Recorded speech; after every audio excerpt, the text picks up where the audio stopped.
అయిందా?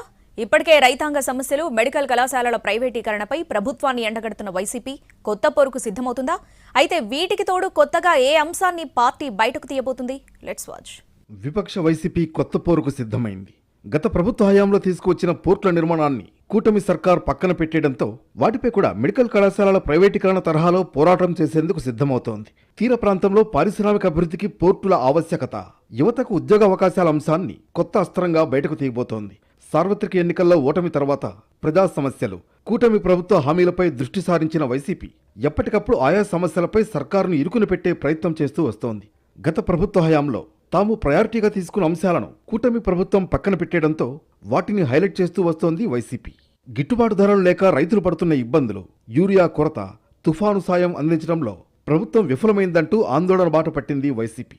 అదే తరహాలో మెడికల్ కళాశాలల ప్రైవేటీకరణ అంశంపై ఆ పార్టీ అధినేత జగన్ ప్రత్యక్ష పోరుకు సిద్ధం కావడం, కోటి సంతకాల సేకరణ వంటి కార్యక్రమాలతో కూటమి ప్రభుత్వాన్ని ఇరుకున పెట్టే ప్రయత్నం చేస్తోంది వైసీపీ. గత వైసీపీ ప్రభుత్వ హయాంలో చేపట్టిన పోర్టులు సహా ఫిషింగ్ హార్బర్ల నిర్మాణాల విషయంలో కూటమి ప్రభుత్వం నిర్లక్ష్యంగా వ్యవహరిస్తోందంటూ ఎక్స్ వేదికగా ప్రశ్నించింది. ఓ డాక్యుమెంటరీని రూపొందించి ప్రజలకు పోర్టుల ఆవశ్యకతను వివరించే ప్రయత్నం చేస్తోంది వైసీపీ. సమస్యలను గుర్తించడం, గత ప్రభుత్వ హయాంలో ఎలా ముందుకు వెళ్లాం, ఆ తర్వాత ఏం జరిగింది అనే అంశాలను డాక్యుమెంటరీల రూపంలో ప్రజలకు వివరించే ప్రయత్నం చేస్తున్నారు జగన్. ముందుగా ప్రజలకు అర్థమయ్యే తరహాలో డాక్యుమెంటరీలు విడుదల చేయడం, ఆ తర్వాత అదే అంశాలపై పోరాటాలకు సిద్ధమవుతోంది వైసీపీ. ఉద్దానం సమస్యలు, మెడికల్ కళాశాలల ప్రైవేటీకరణ అంశాలను సవివరంగా వివరిస్తూ డాక్యుమెంటరీలు విడుదల చేసింది వైసీపీ. ఆ తర్వాత వాటిపై ప్రత్యక్ష పోరు మొదలుపెట్టింది. ఇప్పటికే రైతాంగ సమస్యలపై సోషల్ మీడియాలో ప్రశ్నించడం, డాక్యుమెంటరీల ద్వారా ఇతర సమస్యలను బయటకు తీసుకొస్తోంది ఆ పార్టీ.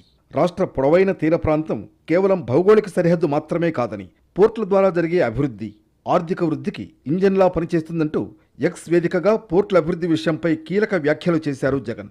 గత ప్రభుత్వ హయాంలో కరోనా, ఆర్థిక సవాళ్లు, ప్రపంచవ్యాప్త ఆర్థిక మందగింపు వంటి అనేక సమస్యలు ఉన్నప్పటికీ రామాయపట్నం, మూలపేట, కాకినాడ గేట్వే, మచిలీపట్నంలో 4 కొత్త పోర్టులు, 10 ఫిషింగ్ హార్బర్ల నిర్మాణాన్ని చేపట్టామంటూ చెప్పుకొచ్చారు జగన్. ఈ నిర్మాణాలు లక్షలాది ఉద్యోగాలు, వాణిజ్య పరిశ్రమలు పెంపొందించేలా చేస్తుందని, 16,000 కోట్ల పెట్టుబడితో ఈ ప్రాజెక్టులు ముందుకు తీసుకువెళ్లడం, పోర్ట్ లెడ్ డెవలప్మెంట్ ద్వారా రాష్ట్ర ఆర్థిక వ్యవస్థను బలోపేతం చేశామని గుర్తు చేశారాయన. గత వైసీపీ పాలనలో పోర్టుల అభివృద్ధితో 974 కిలోమీటర్ల రాష్ట్ర తీర ప్రాంతాన్ని ఆర్థిక హబ్గా మార్చేలా చేసింది ప్రభుత్వం. మచిలీపట్నం పోర్టుకు 2021లో భూమి పూజ చేసి 5,500 కోట్ల పెట్టుబడితో మెగా ప్రాజెక్టుగా ప్రకటించడం, రామాయపట్నం పోర్టుకు 2022లో భూమి పూజ చేసి 3,774 కోట్లతో ప్రారంభం, మూలపేట, కాకినాడ గేట్వే పోర్టులు కూడా వేగంగా ముందుకు సాగాయని చెప్పే ప్రయత్నం చేశారు. ఈ పోర్టులు 100 మిలియన్ టన్నుల కార్గో హ్యాండ్లింగ్ సామర్థ్యాన్ని పెంచి లక్షల ఉద్యోగాలు, పరిశ్రమలు తీసుకువచ్చాయని జగన్ ఎక్స్ పోస్ట్లో గుర్తు చేశారు. మరోవైపు వైసీపీ కార్యకర్తలు వైఎస్ఆర్సీపీ పోర్ట్స్ రెవల్యూషన్ హ్యాష్ట్యాగ్ పేరుతో తమ పాలనలో పోర్టుల కోసం చేసిన అభివృద్ధిని ప్రచారం చేస్తున్నారు.